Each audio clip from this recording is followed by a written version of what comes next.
Question number 13, you're going to add these mixed numbers. So we have 9 and 7 over 12 plus 11 and 9 over 16. So in Vedic way, yung lahat po ng mga whole numbers ay i-add po muna natin. So we have 9 plus 11.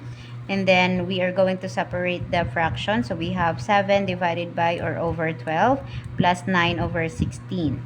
So we have 9 plus 11 is 20.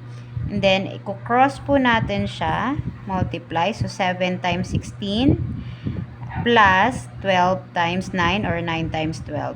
And then, we're also going to multiply these two denominators. So, we have 7 times 16 is 112 plus 9 times 12 is 108. 12 times 16 is 192.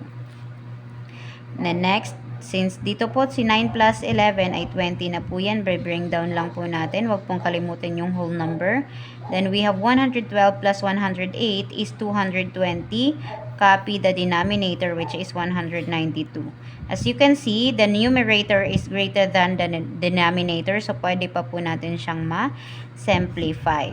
So, kung i-divide po natin si 220 at 192, meron po tayong whole number na 1. Then 1 times 192 is 192. 220 minus 192 is 28. And then copy the denominator which is 192. So meron tayong whole number na 20 at whole number na 1. So 20 plus 1 is 21. Then si 28 at saka si 192 ay meron or pwede pa po natin siyang ma-simplify. So, ang kanya pong common factor or GCF po or pwede pong ma-multiply is 4.